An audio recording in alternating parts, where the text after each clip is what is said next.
Hey, how y'all doing? It's your girl. It's your friend. It's your sister. Yep, it's Tina. Martina. Marty by nature. Tina Jean. Anyway, um, I'm recording this video.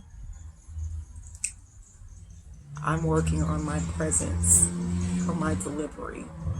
And there's some things I want to get out. Excuse the noise. This spot where I am was so peaceful like 4 hours ago. I've been here for like 4 hours. Where am I? I am at this really pleasant, cute, quaint, small but inviting, right? Um, Community garden. It's so cute. And I've just been hanging out here under this little gazebo, and I feel so refreshed. I really do.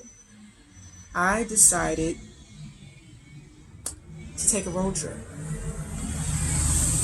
Finally. I've been living in my van technically since October. Yeah, because I was really on the road, so I probably lived more in my truck than in my van. And my van, when I first got it, it was having some issues and it needed some TLC, and it got the care that it needed. And so we're rolling, we're doing good. She's good to me, and I'm trying to be good to her. I'm trying to anyway. But anyway, Quarry is over there, sitting in the same spot she's been for, I don't know, since like 11 o'clock this morning. I'm loving it. I was on my way to a certain destination, and there's no rush. I just took my time. So I'm still in Georgia. I'm in Southwest Georgia. I've never really hung out in this area. It's southwest of Atlanta, and not too far from Alabama. Really nice, quaint country town, and I'm loving it. But yeah, I'm at this little small center community garden. There's no vegetables, just some plants, and really cute. I don't know if you could see it. Let's see. But that's it. You hear the birds. And it was so peaceful earlier. And now all the cars and the trucks, they're just ruining the peace. But it's all mindset. So I'm going to have to block all of that out as I get through my story. You feel me? But anyway, yeah, I wanted to talk about some things because I wouldn't say they've been weighing heavy on my mind. They've just come up in my mind, right? For one thing, this phrase, no man is an island, has been on my conscience. And I first learned about that phrase when I was a teenager. My dad, first of all, we're like music lovers. My whole entire family, we love music. We love dancing to it. We love singing. We love all, definitely R&B, but different genres, house music, the whole nine, ballads. And there was this group called the Royal Counts, who happened to be from Jersey. They were an a cappella group, and they did their rendition of No Man is an Island, which was originally done by a group called the Van Dykes, which I knew nothing about. I didn't know about that group. I guess they originally did the song, I don't know, late 50s and the 60s or whatever. But anyway, and this a cappella group was out in the mid 60s. But anyway, yeah, my dad hit me to that song, and I learned the whole album. The whole album was a cappella. You know what I mean? And so this song, No Man is an Island, I used to love that song. And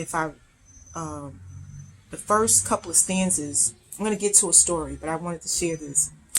The first couple of stanzas is, no man is an island. No man stands alone. Treat each man as your brother. And remember, each man's grief or each man's dream is your own. Right? And then, and the whole song, it was like, they were, harmonizing and everything. And I love harmony. Ooh, I used to just like kill that whole album. But anyway, I stumbled upon a poem. It's weird because that phrase keeps coming up, and I said, "Hold up, let me.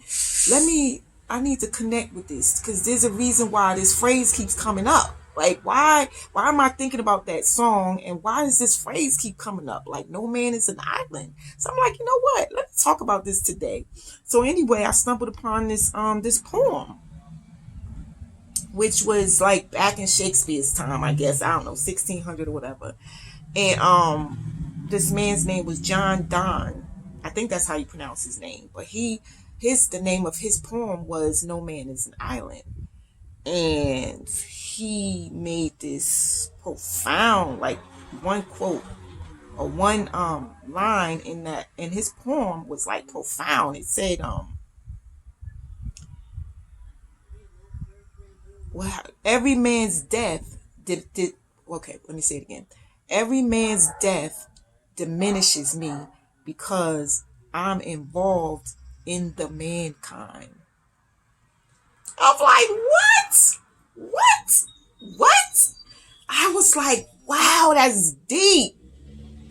And then like someone interpreted that poem, and that person was like straight up on point, talking about, he even mentioned during the pandemic how we are inevitably connected.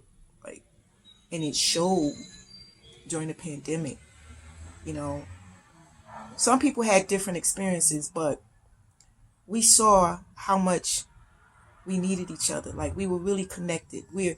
Although we're independent, we're individuals, we are interdependent, right? And you're fooling yourself when you say, I don't need anybody. You straight up fooling yourself. It's actually stupid, in my humble opinion. But anyway, so I just wanted to expound on that, on no man is an island and what that entails. I mean, needing others and others needing you. There might be some noise because the gentleman is about to get into his vehicle, and so he's a young guy, and I got a feeling that he's going to drive off really fast and rev up his engine, because that's what they do, especially in the country. What I tell you, I knew the revving. Okay, well, he's not driving off fast, but let's just pause for a minute. Let's just pause.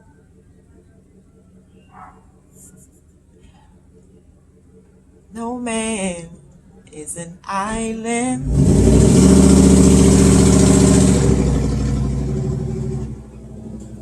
Wait for it. No. Maybe because he knew his parents were like watching him or his grandparents. I don't know. But anyway. Yeah, so sorry about the distraction. Trust me, this spot was just so peaceful earlier. The gazebo, it was just, anyway. I was off doing some other things like, taking selfies and, taking advantage of the moment. That's what I'm more into right now as I embark on this journey. You know what I mean? Of just individuation and self-realization and actualization and all of those Asians. You know what I'm saying? Taking advantage of the moment, right? So anyway, I when you're driving and it's just me and Quarry, we're just doing our thing, and I didn't have any set plans. My intuition was saying go southwest. So I'm like, okay, that's what I'm going to do.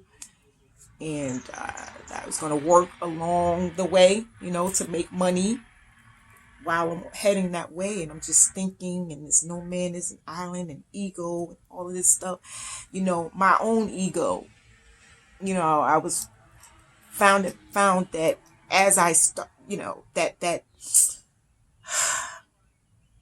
lower vibration of who I am, that lower vibration of self was trying to bogart. Right?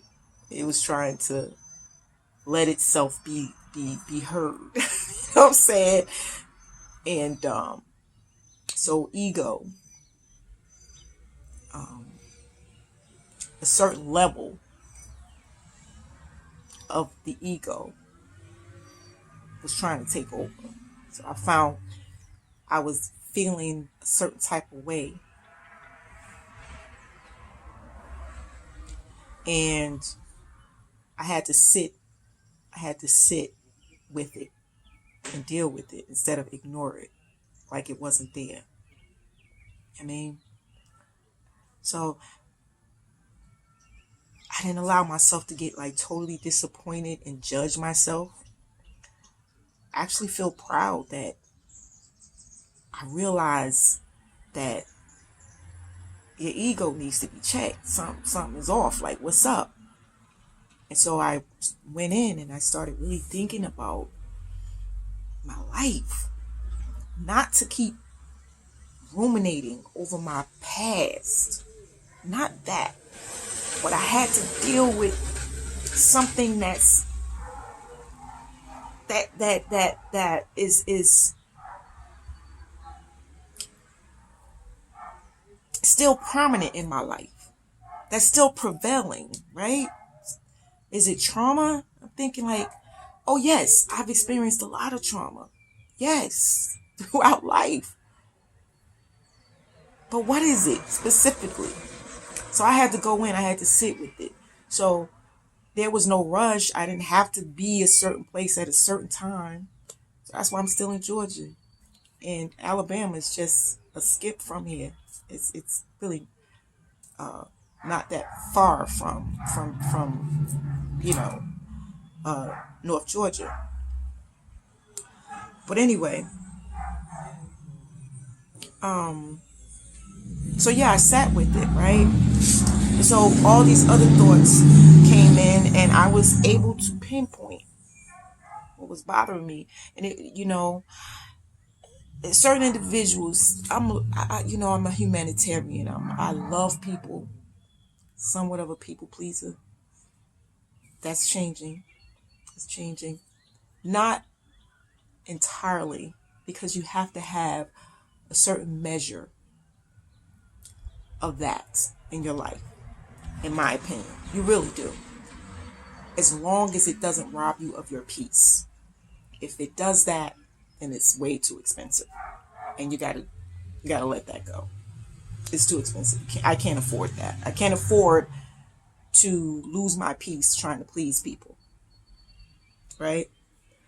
But I found myself feeling disappointed in certain individuals.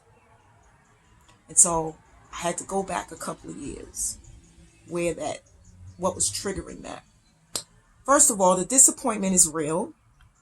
And I also had to accept that too. You have to own your feelings. You have to own your fears. You have to own your disappointments. You can't act like these things it doesn't exist and just keep pushing them to the background, because guess what?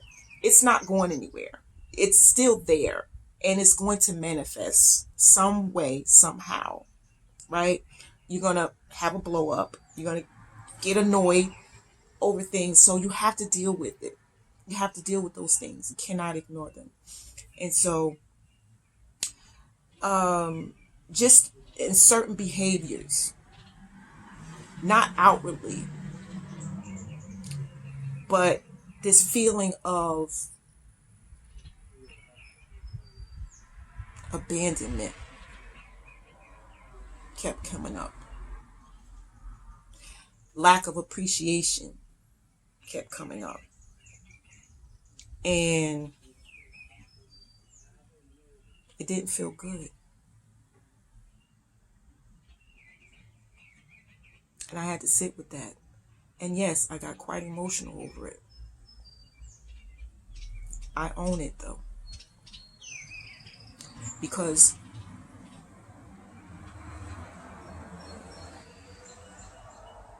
owning it allows me to deal with the situation, to try to I may not be able to fix it, but accept it and surrender to it, in that this is what it is. And when you come to that state of acceptance and awareness, and you realize whether you can do something about it or not. Yeah, sure, I could call people up and say why this and why that, but I'd rather deal with me and why other people's actions triggers those emotions. That needs to be dealt with first. You feel me? So anyway, ego.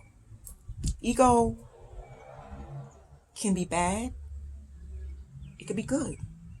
It could be useful. It could be detrimental. All right? And I learned when it comes to the ego, trust me, all this is going to circle back. It's going to make sense. Just trust me on this one. I may have to do 2 videos because I'm trying to keep this under 30 minutes, because it takes forever to upload these videos when they're past 30 minutes. So I'm at 16:48. So again, I'm here in this beautiful little small quaint community garden center. It's really cute, and I'm really truly just like feeling the serenity. You hear the birds? It's so sweet.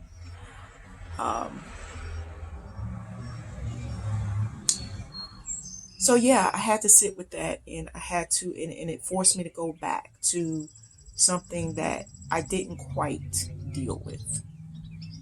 I haven't really dealt with it, because otherwise these emotions wouldn't keep stirring up, or wouldn't be so vulnerable. I wouldn't be so vulnerable, or the emotions wouldn't be so vulnerable if I had dealt with it. I say that, but I also have to say that I'm human. And going back to no man is an island, we all need somebody. And for me, I need my family. I need people that I have always been close to for most of my life. I love them. I need them, and they need me. And when that's snatched away from you, that's traumatic. And that's valid. It's valid for me to be emotional about that. That should hurt. We're talking about family. We share the same blood. And when it comes to friends, it's almost like you share the same blood. And going back to the No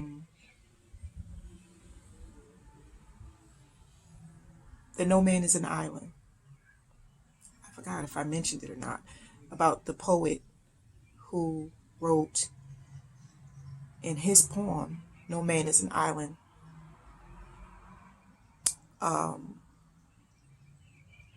every man's death diminishes me because I'm involved in the mankind. Yeah, I did say it. Going back to that, it just really emphasizes that we're all interconnected. He also said in that poem, and I'm paraphrasing here, said something to the effect that we're just a piece of the continent. And I'll take it even further. He said we're just a piece of the continent, a part of the main. I'll go as far as we're a piece of the universe. Okay, we're all connected. We're interconnected. We're interdependent. Feel me? So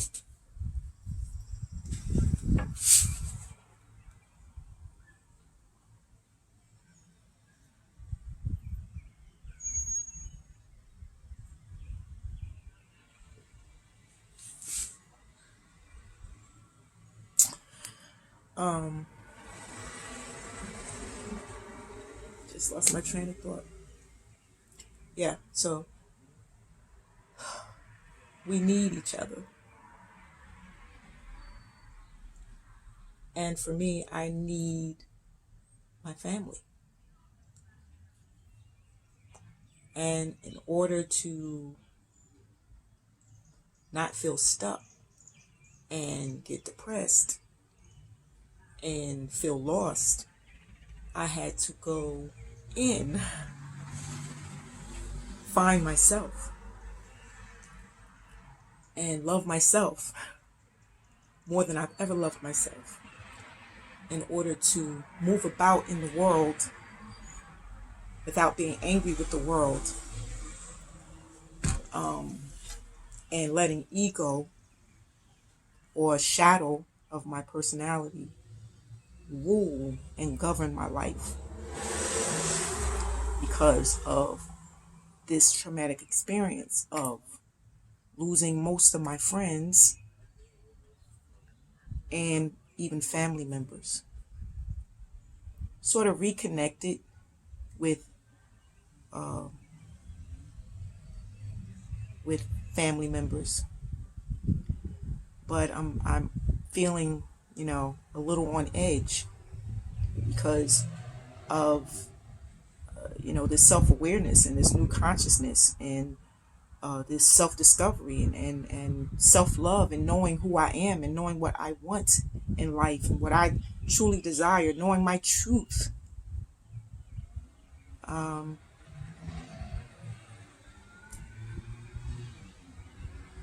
could be intimidating. And so I have to make a decision, you know, to just keep moving forward on this journey of self-discovery and accepting my truth, whether it resonates with others or not. That's a decision I had to make. But the choice I made is to just appreciate the moment.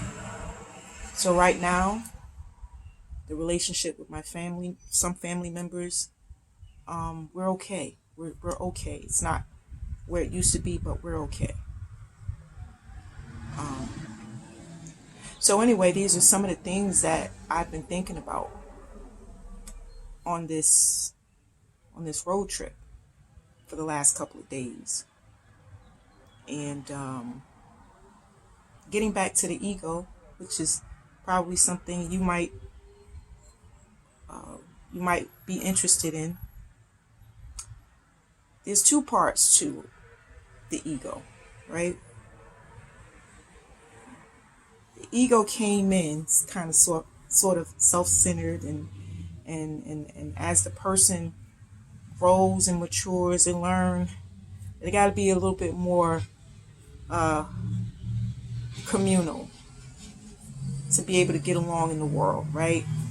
And to develop compassion and empathy. It's not all about you, but that's the way the ego comes in when we come into this world.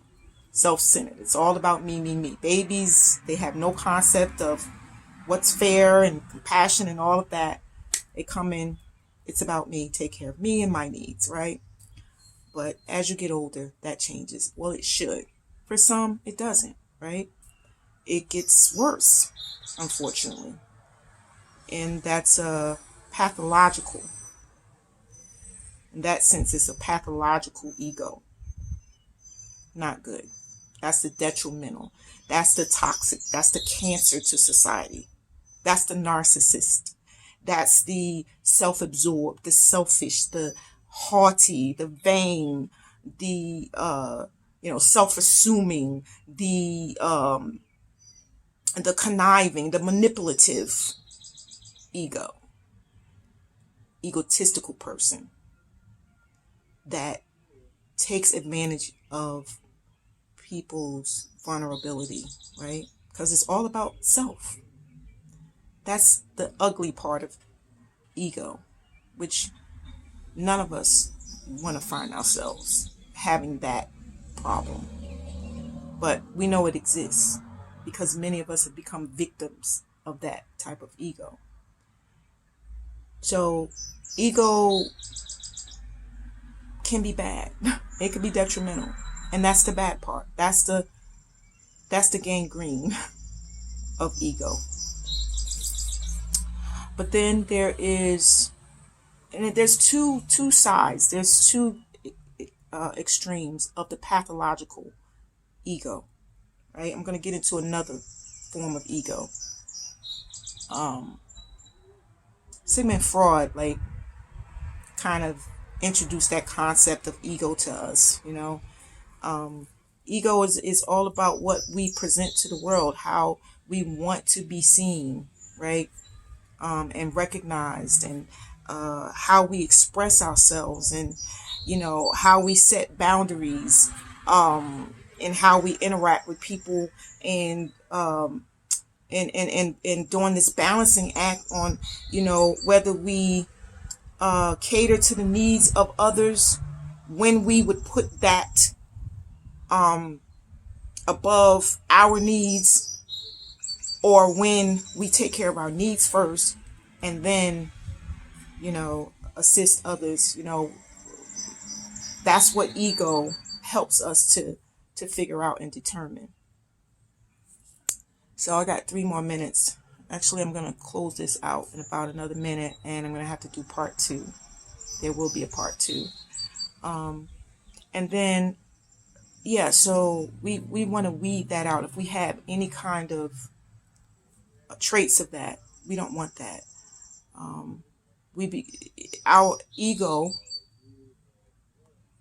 can be good as well. There's a good ego as well, because again, that helps us to be balanced and to have self-esteem, right?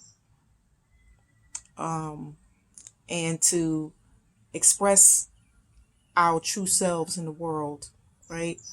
To find our purpose and to express that, right?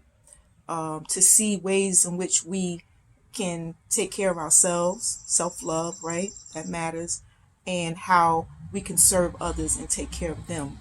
See, ego allows us to do that as well. Again, we're expressing our true selves. That's what ego is all about. It's what we present to the world. So I will get more into the positive side of ego in the next video. Thanks for watching. Peace.